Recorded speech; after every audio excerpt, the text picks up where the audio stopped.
Hi everyone and welcome to another episode of From the Lighthouse. I'm Stephanie and I'm here joined today by my friend and colleague, Dr Geoff Payne. Hi Geoff. Hi everybody. Hi Steph. And Geoff is with me because Geoff is a fellow romantic 18th century, early 19th century scholar, and we thought that now would be an excellent time to talk about the 200th anniversary of the publication of two of Jane Austen's most wonderful novels, Persuasion and Northanger Abbey. So they were published in December 1817, and now it is December 2017, so let's celebrate with Hooray! Jane. Yay! So Geoff, I thought we'd start with Persuasion, because when you came and spoke to us about Jane Austen, you, both of us, actually me, spoke a lot about Northanger Abbey. So let's start by talking about Persuasion. So what do you like? What is interesting to you about Persuasion? I guess there are several things that interest me about Persuasion.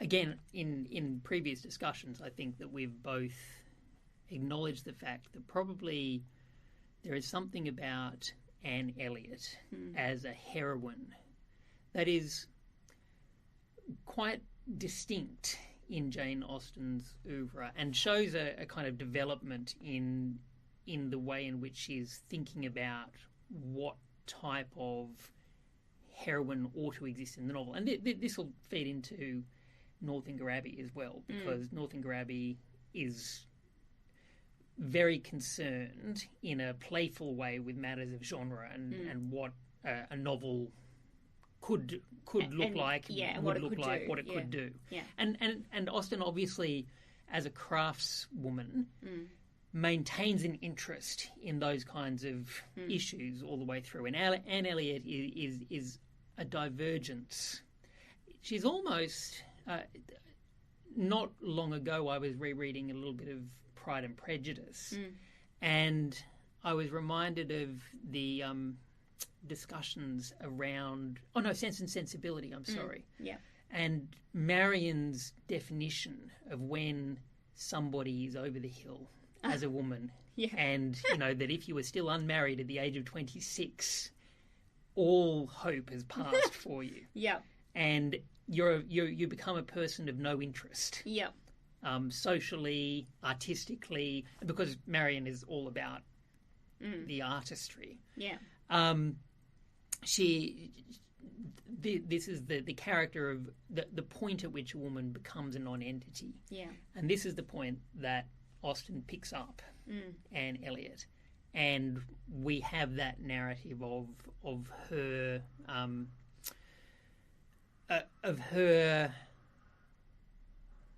existence in this social world where she is on the cusp of becoming a non-entity.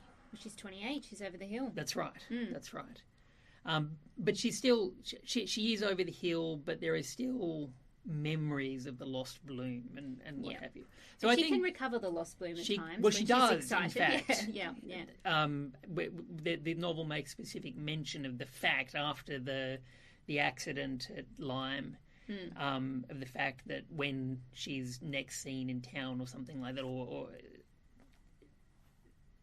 it could even be sooner. It could be immediately after the exertions of the moment that there's an acknowledgement of the fact that she's recovered something of her bloom, and when people see her, it's at that point that cousin Elliot sees her and forms his designs upon her. So anyway, that's one kind of element of the novel that's of interest. The other thing is I suppose it continues on this project of the development of the style of writing the novel and the attention to the internal capacities, the interiority of thought. And it's a very interior novel. It's very heavily focalised through Anne Elliot. But with that developing stylistic feature that Austen has been working with over the time. The other thing that's of interest to me, of course, is the fact that it's published posthumously. Yes. So Jane Austen had died earlier that same year. That's right. It's published after her death. Yeah. And one gets the sense, as one reads the novel, that there are things that she might still have fixed. In the novel, had she had the time to go, and so it becomes a kind of a a little bit of a fun thing to think about. Well, what might have. How finished was it? What might have changed? Well, it's one of the few novels of Austen's where we actually have her drafting process, because we have the deleted ending. So she changed the ending to the ending that's very famous today with the letter and all of that. That Captain Wentworth writes to Anne. So she's still working, and it's unusual because we don't have any of her manuscripts really to see her in the process of working through something and saying, okay, this is not quite working. It's not quite having the effect I want. This is a better way to go. So it is an interesting novel. You can use it to sort of chart her thinking about the novel and how she can bring out those desired effects. Yeah, absolutely. And because of that, it kind of enriches our knowledge of Austen as an artist immensely. And aside from that, I think Anne Elliot for me is one of the most engaging, best drawn characters. She's so thoughtful, isn't she? She's so thoughtful. Well, because we have so much of her interiority, because there is so much going on, And she's also more expressive of things in a restrained way, but she's highly expressive of emotion and of desire. She's one of the few heroines who, for most of the novel, we know that she wants the hero. Yeah, that's right. There's no kind of self-deception. I mean, if you think about Emma, which is another novel where there's a lot of vocalization through the main character, she's completely at odds with her emotions. She has no kind of understanding of how she really feels, and she doesn't understand herself. But Anne Elliot does. Yeah, that's She's right. older and she knows herself and she knows what she wants. It's just that life has conspired to not give that to her. I mean, she's a very similar character in position to Emma. Yeah. She's a member of a wealthy family, a younger daughter. Hasn't necessarily. She doesn't have the terrible father. Yeah. That goes without saying in Austen. Yeah. But she has self-awareness. Yeah. That Emma somehow has. That's one of the major failings of Emma. That Emma has developed no self-awareness, and Anne Elliot has too much, almost to an extent. She's overdetermined by self-awareness, though she didn't always have, and so we're aware of. Again, we're coming to her as an older character, and there is this development. She used to be able to be persuaded to act in the correct way. And now socially, and now she's much more aware of herself. And again, in that way that she doesn't paint anybody else as being a villain for having advised her in what she now feels to be wrong. She understands the virtue of what they've said, but she's developed enough self-awareness and confidence in her own ideas to be able to say, I understand why you said that, but that was wrong. That's not right. Yeah. And had I my time again, I would make a different decision. And she's so sensitive to other people. She's surrounded by a lot of characters that are terrible, that are horrible people, but she never... I mean, she might judge their actions, but she will always temper that judgment with a kind of real awareness of where they're coming from. Like, her father is this horrible person, but she's always aware of his kind of... what is motivating his behaviour, his sister, who is also he terrible. really is one of the most terrible characters. He really Austen. is, yeah. He's really, just, obsessed with the aristocracy, venal, vain, obsessed with himself, and has abrogated his responsibilities, really. He's the archetype of the Regency dandy, who is just so thoroughly... invested in his self and his self-image and presentation that he has absolutely no ability to look outside that little bubble that he's created for himself. And it is a bubble. It's completely meaningless. And nobody cares about him. Nobody cares about him or his position or reputation aside from himself. That's right. And he's aging, and he hasn't kind of come to grips with his aging nature. He's obsessed with how beautiful he is and his position in society. And as an older man, nobody cares anymore about how beautiful he is or perceives himself to be. And the family's completely sidelined. They're a laughing stock, really, and they've lost all their money. Yeah. And how embarrassing that this, he's yet another. He's one of the most iconic failed patriarchs of the.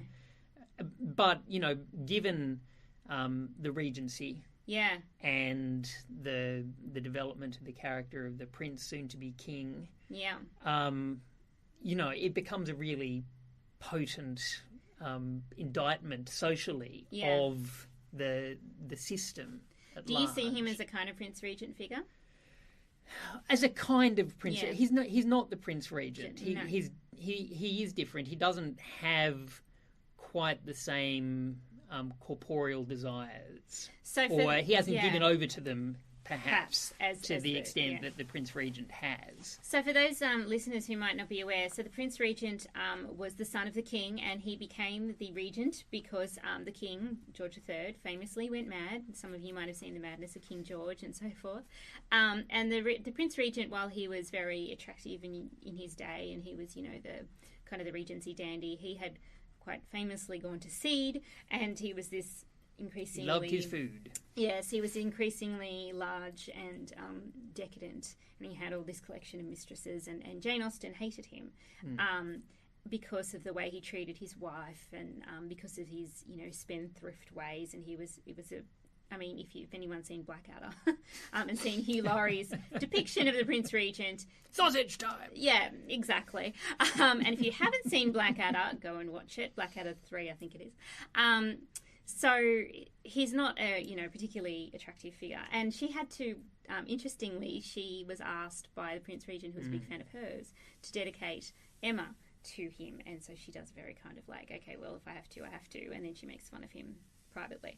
So I've always seen him as a kind of Prince Regent figure, although he doesn't quite, and Elliot's father doesn't quite align with him entirely. Not entirely, but he's clearly, he clearly does have that kind of symbolic function of showing us a type of patriarchal figure. I mean, he's a member of the aristocracy, a low-down member of the aristocracy, but with aspirations for but who is, because of his aristocratic position, he's thoroughly obsessed with the preservation of the appearance of that, and the fact that everybody should give him deference because of that kind of position.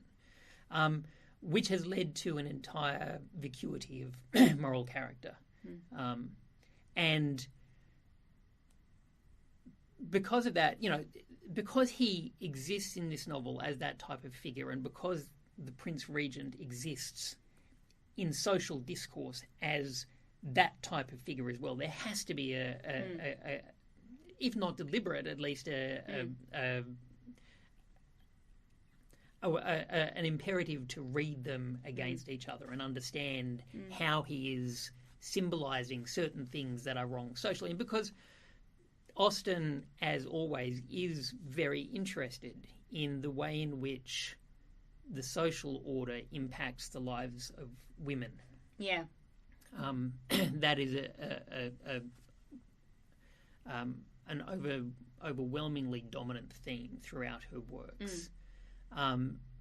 It's not, of course, her only interest, but she is really interested in that kind of issue, and she, in her various novels, she investigates that position of women in various ways.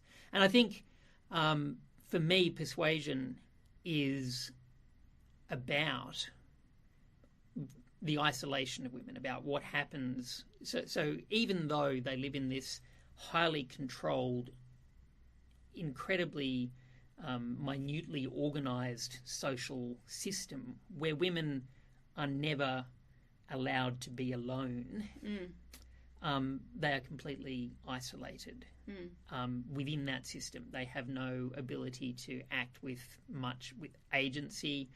They have no ability to escape, to have time to do little things that they would like to do, or even to think a lot of the time. Well, Anne Elliot has always seemed, when you reread it, it strikes me that she's always so busy. Well, that's and so right. put upon. Her whole life is about managing others and managing the expectations of those around her. She's never given a kind of space to, she talks about like wanting to be alone and process things, and she doesn't get that opportunity because she's a woman and presumed to have kind of no needs, outside of the imperative to care for others. Well, caring for others is the imperative for women, and you can't care for others if there aren't others around. Yeah. And it has to be a specific set of others within your class and within your family group that you are authorised to care for. So, I mean, for Anne Elliot, for much of the novel, the closest she comes to being alone is when she gets to nurse the sick child, Mary's son, who breaks his arm, and she gets to stay home for an evening to look after the child while everybody else goes off to the big house.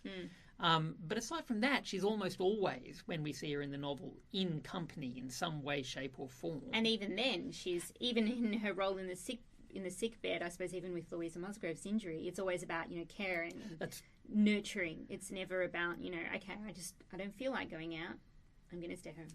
She never has the option to do that. So even when she is alone, it's always in the context of others. That's why that scene in which one of her nephews, or I think it's one of her nephews, is on her back and Captain Wentworth lifts him off. Yes. Is so powerful. You just get this sense of like, oh, she's been removed, a burden by him. Well, again, it's such a symbolic thing, isn't it? Because, you know, here he is... She's been placed in a position where she is expected to care for this child who is not her own child and to perform all the social duties because the child's mother, her sister, is unwilling or incapable of dealing psychologically with the reality that she's found herself in, which is continually fails to live up to her expectations of what they ought to be. And so she, you know, it creates this really absurd character, but also a really sad character. Right? She I think she's a really interestingly drawn character because she is presented in this ludicrous way, but there is also, you can't help but feel for the situation that she's in. I mean, her sister has turned down marriage with Charles Musgrove, and we know that she was right to do so. And so she's got the sloppy seconds, really. Well, she's got the sloppy seconds, but also, you know, she thought that she was going to be getting certain things in marrying, which she hasn't actually got. She has to keep on fighting for the position that she achieves, so mimicking her father in terms of, you know, that obsession with social position and what have you. But at the same time, you know, she doesn't get the attentions of her husband. Her husband is out shooting all the time, and you know, it's a very lonely existence. It's a very lonely, isolated existence. And so her bids for attention, her hypochondria, all that kind of stuff is entirely understandable within her context. It doesn't make her any less of a ludicrous character, but it just does. It's one of those ways in which Austen, you know, has her cake and eats it, in that, you know, she has the stereotypical hypochondriac woman, but creates a degree of realism and sympathy for that character at the same time as being pretty ruthless with her in terms of setting her up. Yeah, that's right, absolutely. Sorry, go on. No, well, we were talking about something else. We were talking about the child on the child on the back. And on the back. And so, you know, he's emblematic of this, again, system that is literally crushing her. And so when Captain Elliot steps in, as nobody else does... Captain Wentworth, sorry, yes. As nobody else does, and lifts the child off her back. Does the child have a name? I don't even recall. I don't remember. It might be Little Charles. It probably is. It probably is Little Charles. Let's call him Little Charles, just for the sake of this recording. When he lifts him off the back, it has this, you know, clear symbolic resonance, and, you know, there's alignment with her father and with the whole social system again.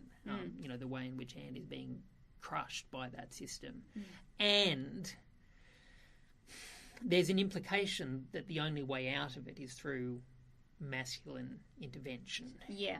That she needs to be saved. And that's one of those points that maybe we'll come back to again later in the discussion, about whether that is ultimately the message of the novel. Yeah, that's an interesting one. I thought before we touch on that, it's quite funny too. It is. It's one of, I think the novel seems to me, it's always associated in the kind of popular discourse with, you know, Jane Austen kind of slowing down and, you know, autumnal themes and all of this, and, you know, a kind of elegiac quality to it. But it's actually got some of her kind of broadest social satire and broadest kind of comedic indictment of the world around her, because it is quite savage at times. Absolutely. I mean, the large fat sighing strike me. Yeah. Because she's talking over a mother who was, talking about a mother who has lost her son at sea. Yeah, she's grieving. Yeah. And we get this dreadfully savage description of her. And her large fat sighings. And now, I mean, the context that is placed around her large fat sighings does kind of lift up the understanding of why one might be amused rather than sympathetic towards the mother's grief at this stage. Nobody cared about the child when he was alive. Yeah, it was a useless person. He's a useless. They shipped him off to sea to get rid of him because he was the black sheep of the family. And his name was Richard. And so Jane Austen had a legendary animus against men whose name was Richard. Yeah. Yeah. For some reason. And it had happened 10 years previous, or maybe not quite that long ago, but it would certainly happened a long time ago. And there hadn't been any grieving in between until the point that Captain Wentworth is all of a sudden, who has not at the time that he died, but had previously been one of his captains, is coming to visit into the area. And so then all of a sudden she's starting to eulogise and feel this terrible, sad emotion for her son. And posture. Yeah. But it doesn't really... I mean, it's one of those points where, we're getting the focalisation of Anne. So we're getting Anne's judgments upon Mrs. Musgrove. And Anne herself is quite savage in her assessments of all of the people around her. So most of the time she tempers them, but sometimes for the readers they come through. Yeah. And that does generate a wonderful humour because it kind of, we know that socially, outwardly, she presents as this very repressed, muted, almost indistinct, almost invisible persona. But in the interior life, there is this savage humour, there is depth of emotion that we don't see elsewhere in Austen's narratives. I'm also thinking too about, Captain Benwick and his kind of, romantic poetry. Yeah. And, I'm going to remember my lost love and forever and recite romantic poetry, and then the second he can, he's engaged to Louisa Musgrove, and she treats Louisa and Mary Musgrove quite. Is it Mary, the older sister? Probably. Again, I don't. Yeah. Our memories are failing us today, but she treats those two quite savagely as well, out of jealousy. Yes. But and she's obviously jealous about their ability to flirt with Captain Wentworth. Because when we're introduced to them in the first instance, she quite likes them well enough. They're pleasant enough people to spend time with, and it's only once Captain Wentworth starts giving them attention and appears to be going to marry Louisa that she starts exhibiting this more savage. Yeah, and then poor Louisa falls off Lyme Regis. Yeah, well, it's one of the more dramatic incidents in Austen. It is. And really, a piece of artificial machinery that's kind of introduced in order to further the plot and to create a situation of violence in the plot that forces a reappraisal of the world, changes people's positions with one another, it upsets the social order. There's an accident. Yeah. And it's not often that we see Austen, I think, do something as kind of No, the only other thing that well, I suppose in most novels there has to be something. Yeah. I mean, there's the elopement in Pride and Prejudice. There's like Box Hill in Emma. In Northanger Abbey, there's General Tilney turfing Catherine out. So there you go. She does it all the time. Yeah, but I suppose that this is like the most dramatic, I think. Yeah, because it is. Louisa nearly does die. She hits her head. Yes. And so she could very well have died. So it is quite a dramatic incident, and because it's at Lyme Regis, this quite dramatic part of the English coastline, and it was kind of an interesting place because of all the fossils they were finding there at the time. So it's got this kind of resonance, I think. And we also they've gone there for a purely superficial reason. They haven't got a good reason for going there. It's purely to indulge Louisa's whims, who's trying to impress Captain Wentworth by... Yeah. And you get the sense too, don't you, in those sections about how bored Yes. they are? You know, like, it's just, they've got nothing to do. They've got no... And especially the Elliots, because they're completely upended from their home. So they're just sort of wandering around, really, trying to find something to fill in the time. It's a really savage kind of portrait of, like, the upper class, the aristocracy, and how kind of morally corrupt they've become. So the father has lost all his money, as we said earlier, and the sister is this, you know, bitter, washed-up woman who is just bitter and twisted and terrible. And they just sort of wander about trying to fill in their days, really. It's this awful portrait of a social world that's built on nothing. You think, no wonder Anne Elliot feels so isolated, because she is presented as much more, you know, in touch with herself, intelligent, and she's got really nobody to talk to, even. No. Except for her friend Miss Smith.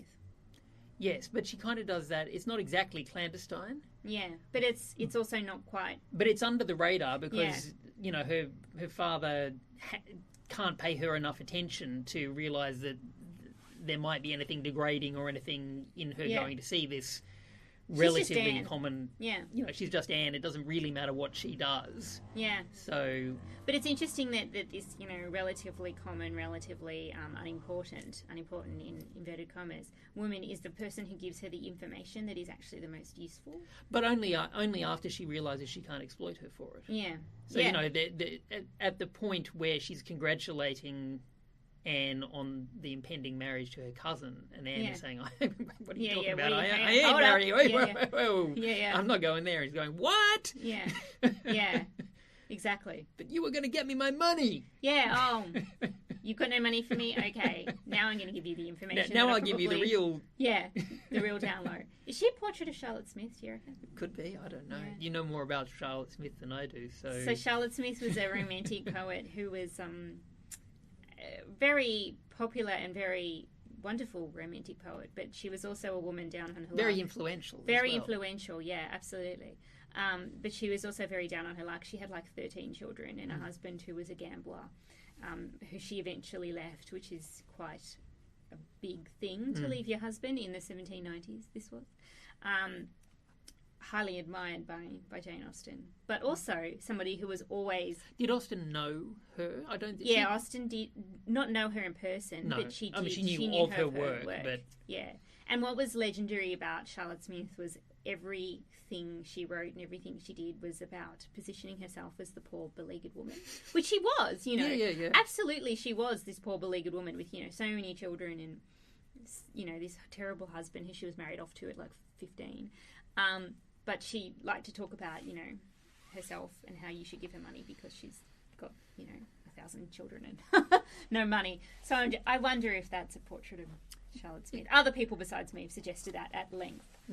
But it's always interested me because she's so engaged with the literary culture of her time. And that's something you see in Persuasion, don't you? Because you see her talk about the Romantics. Yes. Did you want to talk a bit more about that since you're a romantic poetry dude? Well, you know, I mean, just, I suppose, to the extent that there is a tendency, or there has at times been a tendency, and it's more amongst, I suppose, popular conceptions of the period and of the literary culture of the time, to have this separation between the Romantics over here on the left and Jane Austen over here on the right, and that they're completely separate worlds. Or that Jane judged the Romantics. Well, that's right. So that she judged them, that she found them lacking, wanting, had no interest in them. She found them distasteful, all of those kinds of things. She turned up her nose, Turned up her nose.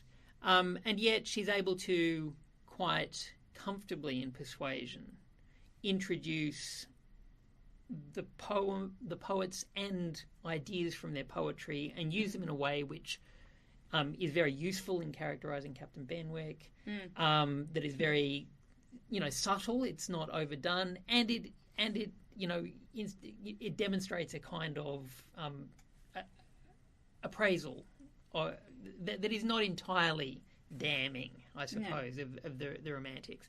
And you know, she is interested in similar ideas to the things that the Romantics are interested in terms of the structures of society, ways in which to do things differently or better, the function, the entrapment of women and the positioning of,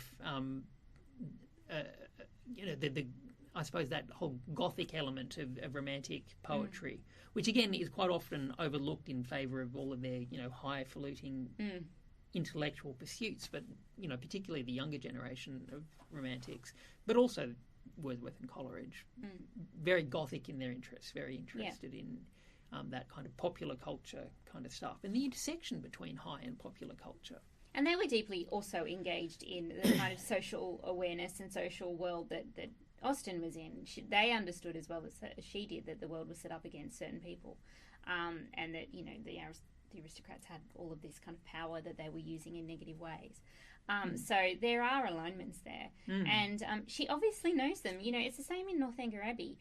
People say, Northanger Abbey is about, Jane Austen's hatred of the Gothic novel. But if you look closely, she's read a hell of a lot of them. Absolutely. And she takes them seriously. And the same thing in Persuasion. She knows her romantic poetry. She knows the literary culture of the day deeply. Well, I mean, to move a little bit more focusedly onto Northanger Abbey, I mean, one of the wonderful things about that novel, it's such a subtle satire of the Gothic novel that uses the Gothic mode impeccably with sophistication in order to create a really vibrant narrative that is itself Gothic. Yes, that's right. At the same time as gently sending it up. And see, again, with the Romantics, a lot of people consider the Romantics as being very po-faced, very serious, deep emotion, what have you. But all of the Romantic poets also had that, except for Wordsworth, had that ability to laugh at themselves. That's right, and to laugh in general. I mean, Byron, his best work, and he knew it, was Don Juan. And that's sending himself up. And that's sending himself up and sending up his whole, it's entirely satirical. Keats as well can write poems about, his obsession with women and about drinking and, all these fun things, as well as the deeply impassioned material. Shelley liked Peacock's Nightmare Abbey because of the way it sent him up. It's not that they didn't have an ability to look at themselves and laugh and see how other people might find them ludicrous figures. And so, when Elliot in Persuasion draws Captain Benwick's obsession with the Romantic poets in order to, demonstrate his being dominated by an improper grief, or an improperly strong grief. And, come out of that. That is almost, a similar kind of satire on the Romantics as what she mobilises in Northanger Abbey against the Gothic novel. Well, I mean, the thing with Persuasion that's often been said, and which I agree with, is it's actually the most romantic of her novels. Absolutely. Both romantic in terms of capital R, romanticism, but also romantic, little r. It's actually a romantic novel. It's much more romantic, purely romantic, than a lot of her novels that have come before it. In the love story is so kind of strongly kind of drawn out and obviously meant to move you in ways that, say, something like Northanger Abbey, the love story isn't as kind of foregrounded. No, and I mean in Pride and Prejudice, it's more fun. It's more fun, and it's almost formulaic. Yeah, and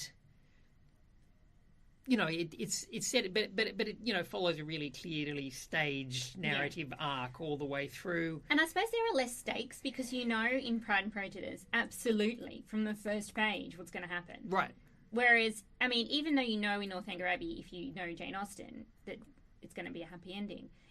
Because they've not had a happy ending, because they have suffered, because they have been separated, and they are so individually unhappy, it feels like greater stakes are involved. Like it could go badly. It could not work out. This is the triumph of kind of hope over experience. And in Emma, Emma's always imagining that Mr. Knightley has interests in other people and what have you. But in persuade. So it's all imagination. It's all in Emma's imagination. He's never really interested in anybody other than her. And as a reader. He's never interested in yeah. anybody other than her. It's always coming together. But in Persuasion, we know that Captain Wentworth has been interested in Anne. We know that there is still an intense emotion there, but that he seems determined to have somebody else just to spite her, to show her. And he is. We know that is real. And so it does increase the, it changes the stakes. It means that, the likelihood of Anne's marrying, and social circumstances. She's 28. He could easily get Louisa Musgrove. He could. Yeah, and he nearly does. Yes. And he says, I nearly did marry her. I was very close to marrying her until the Despite fall. never really loving her because of the fact that she's young and vibrant, and because it will kind of rub Anne's nose in it. I mean, these she's are fun kind of and she's pretty and she'll piss Anne off, so it's all good. She'll do. Yeah, absolutely. And then the letter, the famous letter that he writes her, where that is accepted as the most romantic letter in English literature, which I agree with. It's a wonderful letter, but it is a real romance. It has real emotion and real stakes and real kind of resonance. That I'm not saying that you can't find other Austen's romantic, because they all play with romance kind of narrative, but this is the one that feels realist, I think. So this kind of comes back to the issue that I raised earlier about saving the masculine saviour. Does the man need to save her? And is that ultimately Jane Austen's solution? I don't know. Well, okay. I don't think that there is a solution for Anne Elliot beyond marriage to Captain Wentworth in her time, right? Because she's not like she can go and go, okay, stuff you guys, I'm going to go, I don't know, get a career or travel the world. She has to marry in order to escape her terrible family. But does that mean that the only potential for women is to find a nice guy to marry? I don't know. Because Austen herself rejected marriage. She did. She rejected, she said no to men. She didn't have any shortage of people who wanted to marry her. She said yes to a proposal and then took it back the next day. She had a career. It's not like her career was completely out of the, off the table for women. No. And she was very, very single-minded in her pursuit of that career. She wanted to make money. She managed her career like a professional businesswoman. So it's not like that. Her family... Her family were less comfortable with that image. Yeah, that's right. Her family didn't want. I mean, they supported her in her career while she was alive. But after she died, they did a lot of whitewashing. That's right. Yeah. So I don't know. What do you think? Do you think that this is a sign that a man has to save? Well, look, I think that for me, Austen is a writer who is working over a saw. Yeah. In her novels, every novel is about this same issue of women have really got few choices. The way that society operates is very rigid, very formulaic, and because of that, women are safe in certain ways, and we can't discount that safety. And we might come back to this in discussing Northanger Abbey, because it's a really important thing in Northanger Abbey as well, that way in which society provides a safety net, which is really important and useful. But at the same time, it positions women in such a way that they have so little ability to exist that it creates all kinds of problems for which there seems to be limited resolution. And the only resolution continually in these novels is the only resolution that's enacted is marriage, which resolves certain problems. But as we see from all the presentations of marriage in all of her novels, invites a new set of issues that are equally problematic and insurmountable. And that's really interesting in Persuasion, because we can date Persuasion to 1815. And so we know that Anne Elliot and as in the action to 1815. Yes. So we know that Anne Elliot and Captain Wentworth are poised right before Waterloo. And Captain Wentworth is in the Navy, right? So there is a sense of impending... I mean, we know that Britain would win and triumph, right? And it would be one of their great victories. But we know that there is war coming. Impending danger. Impending danger. Potential death, destruction, Yeah. widowhood. Yeah. Or, she has intention to be aboard the ship. Yes. Captain Wentworth. Now, I don't think, were they going into battle? Yes. Would be allowed. Yeah. Yes, but I don't think she was, But the sea is a dangerous place, and right. that is driven home forcefully through the young Musgrove boy, Richard Musgrove, who has died, through discussions of the effects of what happens in war and in the Navy. And it's not a comfortable existence. It's not like staying home and being comfortable. It's a rough and tumble. It's a physically demanding existence that she's going into. It's presented as kind of morally virtuous, but it's also rough. Though Admiral Croft, yes, and his wife, who is Captain Wentworth's sister, are one of the very few seemingly entirely happily married couples in the entire of Austen's oeuvre. And part of the reason for that happiness, according to Lady Croft, is the fact that she is freed from certain of the social constraints. Yeah, she doesn't have to manage a household. She doesn't have to manage a household. Being aboard a ship, she has the freedom to go places, to do things, to see things. Absolutely. There is a rigid hierarchy of system on the ship is one of the most rigid hierarchies. A naval ship, in particular, in that period, the hierarchical systems are entirely rigid. But there's no place for a woman in them. So being in there, she doesn't have an appointed position in that society, and so that creates a kind of freedom for herself. And so, Anne, in marrying Captain Wentworth, is entering into a potentially similar kind of arrangement to the Admiral and his wife, and she maintains that her happiest periods were when she's aboard the ship with her husband. Now, as an admiral, he doesn't have a ship so often. Yeah, he doesn't have to be out. He doesn't have to be out at sea, and there's a different. When we see them socially, they share the driving of the carriage. Yeah, they're remarkably egalitarian, everything almost together by choice. Yeah, which is pretty much unheard. The only other couple that I can think of similar are the Phillips. The Gardeners in Pride and Prejudice. And again, they're kind of further down on the social spectrum because they're not, they're lawyers, or Mr. Gardiner's a lawyer, so he's a working person. What do you think accounts for this kind of really, really positive depiction of the Navy in Austen, in Persuasion? Is it a symptom of when it was written, post-Waterloo? Is it a symptom of the fact that many of her brothers were in the Navy and she was just, hey, the Navy's great, look at my wonderful sailor brothers? What do you think's going on there politically? I think there are a few things. I think that both of those circumstances that you mention are strong influences. Austen famously, in her instructions to her niece about what to write, one of the things is essentially write about what you know. Yeah. And she knew the Navy. Yeah. She knew what it was like to have brothers in the Navy who were doing fairly well. Yeah.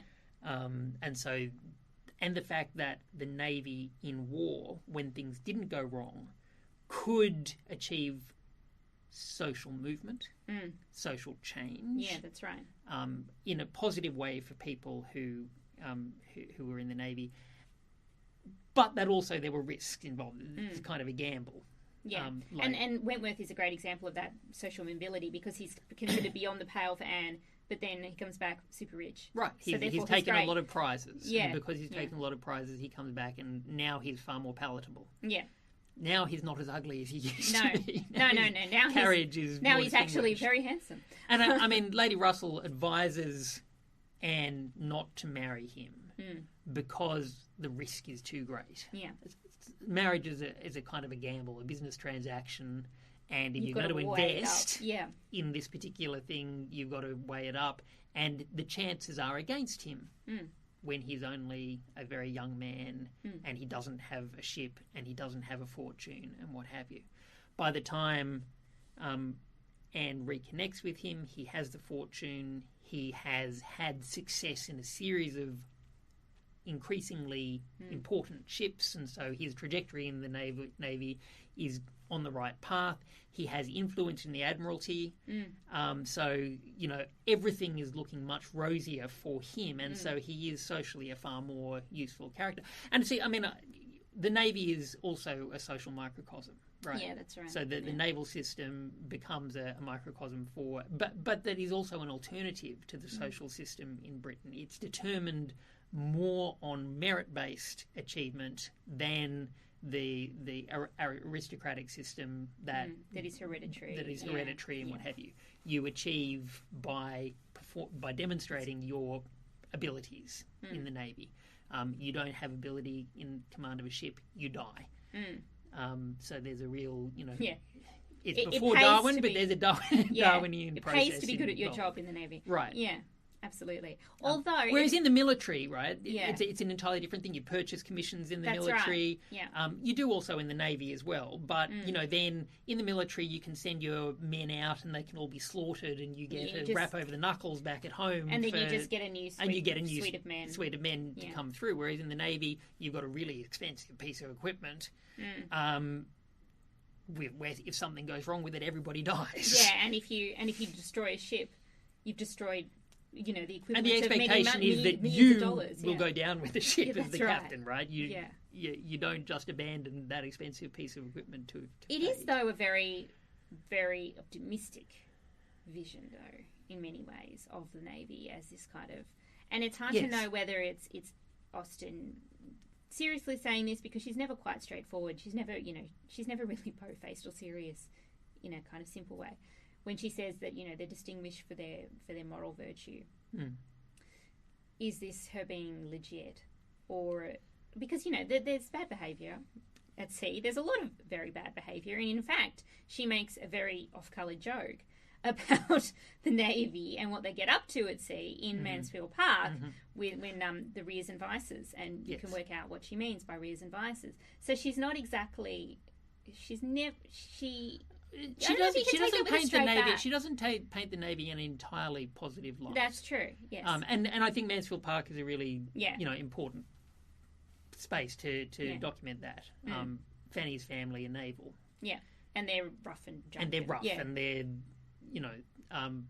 her brother, however, who is in the Navy and who's he's fine. He's fine. Yeah. So it always depends on who you're talking about. That's right. But And even in Persuasion, Captain Benwick is positively portrayed, but there are more grey areas around his character. The what to do with naval officers in times of peace, where and the effects of therefore the Navy, as with the military, on the populace when there's nothing for them to do militarily, becomes a small problem to deal with as well. And that was something that was there with the militia in Pride and Prejudice. They just, they've got nothing to do. They're kind of just hanging around, and they cause absolute chaos. Yeah.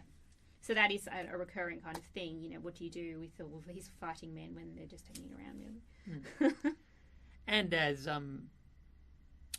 Anne's father says, that they all look terrible as well. They're all sea-weathered. They're all sea-weathered. They've got no sunscreen. Sunburned. Yeah, they've got no sunscreen then, so, those UV rays are very damaging to the complexion.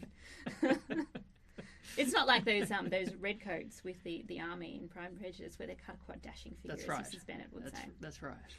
Now, we have 5 minutes left, good. To talk about Northanger Abbey. Northanger Abbey, it's interesting that they're published together because they're kind of bookend Austen's career. So Northanger Abbey is something that she wrote when she was very young and came back and revised. And Persuasion is not the last novel she was working on, but the last completed novel. Do you see any resonances between the two texts? Well, yes, I do. I think that, as I've already mentioned, there are actually quite a lot of resonances between the two. It's not even a small number of overlaps. She's consistently interested in, as I mentioned before, the position of women. She's in social world. She is interested in artistically how to present a story, about how to draw particular characters. What she does in Northanger Abbey is a very young person's kind of thing. The machinery is all openly discussed. We might, there's an element of the movement to, postmodern self-reflexivity and what have you about the novel. And what she's doing, And what she's doing, playfulness in there, which I think all are evident in Northanger Abbey as well. But for me, the strongest resonance between the two is the conceptualisation of the working over the issue of the position of women and see in Northanger Abbey, one of the scenes that I always, when I used to teach this in Gothic fiction, that I used to like working with students, was the scene at the dance where Henry Tilney walks Catherine through the procedure, the etiquette of how they ought to engage with each other at the dance. How they can meet, You ought to say this, and then I will say this, and then we will bow, and then we'll do it. And he's mocking at the same time as he's doing. Yes. Right. And that's exactly what Austen is doing. That's right. Yeah. That's exactly what Austen's doing. So he is sending it up, but he is also demonstrating the legitimacy of the formula and demonstrating the importance of the formula. Yes. It does give them, in the world that they have, a forum in which a man and a woman who are prospectively looking to get married can meet and interact in a world where there are few other ways in which that can happen. And so it's formulaic, but it does provide a system that that is there that can make that thing happen, but that they don't, so that they can go through the motions of performing the ritual, but that there is room to play within those formulaic constraints. So the formula is there, it establishes a pattern that has to be followed, but how we follow the pattern, we can individuate it, we can make it different, we can be playful, we can have fun with it, and it still performs the same effect because we're completing the ritual. It doesn't matter if we mock it, it doesn't matter if we send it up. And much of Northanger Abbey is about that, the importance of the ritual, the importance of the stereotype, the importance of all those things, and understanding that there is value in them, even at the same time as understanding that they are spurious and superficial and constructed and all those things. And that is what I think people don't or misread about Northanger Abbey, in that, I mentioned earlier that people kind of read this novel as like, well, Jane Austen was being snobby and looking down on the Gothic novel. But she's not.